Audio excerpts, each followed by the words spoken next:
Joining us now is a herbal nutritionist, Dietary. Thank you for joining us. Surprised to see you. Good morning. It's really nice to see you.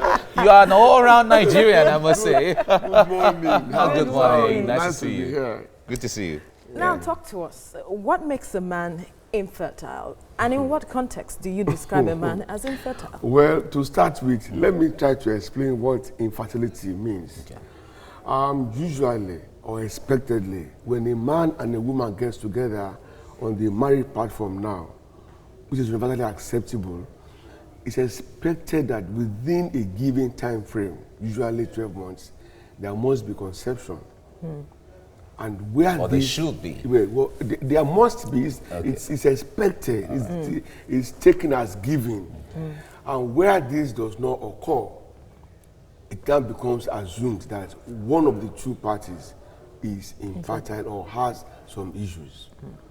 Now, in the times gone, men rarely bring themselves for examination or treatment because they take their ability to have erection and sustain erection as being capable to get a woman pregnant. That is, that they are fertile. Especially when the man has been unfortunate to have a side chick who one day announced, hey, I'm pregnant. Not knowing that somebody else did the job, but he's being made to carry the can because he has money or is better than the other guy. You know, so we have all of these problems there. But with the advent of technology, the development, all of that, it's been so established that more men now are infertile. All right, if we have to narrow it down, we have a lot of factors in our environment today that one would say might lead to that. Yeah. From habits to the issue of exposure to different things. But make us understand basic. What does an average man need to know about this? When you talk about traffic, I was on a radio station yesterday from 8 to 9. I could not leave the compound of the station and hit the road because of static traffic. I didn't get home until about 11:30. Probably went to bed by 12:30. 4 a.m. today, TVC called. We are waiting for you. Now, what do we call that? So in all of these things, there are environmental factors. Okay, if I say the atmosphere now is very contaminated, okay, with effluents from factories and all of that, then all the devices we carry around, the phone, the iPad, all of that, they also carry radiation and all of that. They also impact us. That's why people are being told, don't put your handset in your pocket because it's very close to your organs, whereby it can cause harm. Then, of course, there are birth defects. So people were born with some basic capabilities. These things vary in percentage or in capacity. The same way that I tell people, you are what you eat and drink. Lifestyle also come in, you know, and of course, historical factor, where you've suffered an infection and it was either undetected or improperly treated.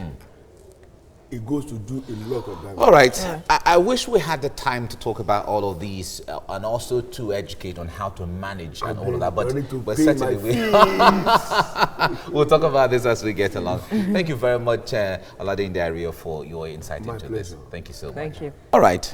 Demystify or reduce the ego a little bit, and let's solve some problems. We have in here a herbal nutritionist, Dietary, and he will help us understand some of these issues. Now, when the issue of fertility is mentioned, in fact, that is very key to the African heart, because an African man and woman coming together, the principal thought is to have children.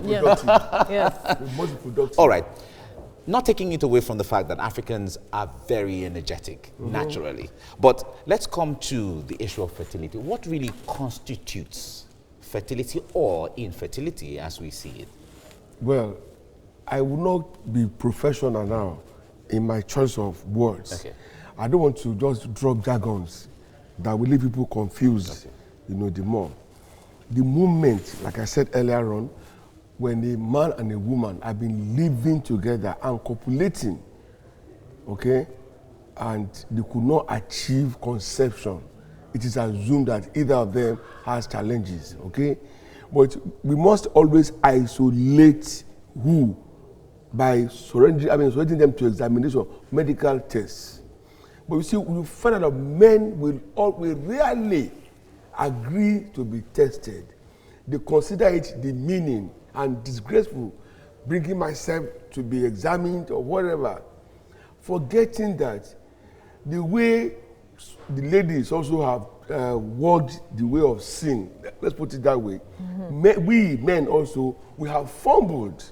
And a lot of men, they had undetected and untreated sexually transmitted diseases.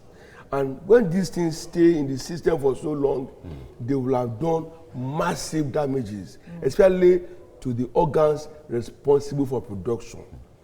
So when that comes up, again, like you said, the fates have also turned men into demigods who can not make mistakes, who cannot have faults. But knowledge now has changed all of that. And increasingly, like you said again, demystifying that thinking. Now, yes, there are drugs out there to help men to fight such infections. Some get helped and then they are restored. But I tell you, a lot more don't get restored. Wow. All right, now for any kind of illness, they say there are symptoms and all of that. So perhaps are there symptoms or signs that could make a man realize that, you know what, you need to get yourself checked? And we are you see, the only symptom which gives men worry is their ability to either sustain erection or to have extensive erection sustainability. It's only when that happens they feel something is wrong. Okay, when you know something is wrong, that's a step. The second step is you need help. So where do we get help? And where do they begin? Where do they start? Yeah. Again, unfortunately, there has been an emergence of all manner of drinks, alcoholic drinks, made with raw ethanol. Wow. People now consume, 44% alcoholic content that they now consume with reckless and blind abandon, believing that once I take this, I'll be fine. And even from the names of the drugs. I don't want to start mentioning names because I will have been marketing them if I mention their names. Very rough, I'll call them rough and raw names, just to sell. And you see, when you tell them, you are just attacking your liver by drinking these alcoholic things, they will say no. Alcohol may cause blood to rush or make you feel high or make you feel you are in another world or take you to some level, okay? But it is not a helper when it comes to sexuality. It doesn't help when you are even supposed to be treating an infection or an abnormal health condition. All right. Well, when it comes to handling or managing a situation that is already, where we are, where do you begin? The first thing I always recommend is the medical examination, all right, which in most cases will detect what might have gone wrong and still go on to isolate specifics. Unfortunately, I am not an apostle of Western medicine. Yes, you are what you eat. You can eat your way to health even when you had gone wrong. There are fruits and vegetables out there that will help you restore your health. It's a matter of talking to the right people who have the knowledge, and they will tell you, hey, take this, take that. All right, talking to the right people. Yes. Talking to the right people. You don't need me. I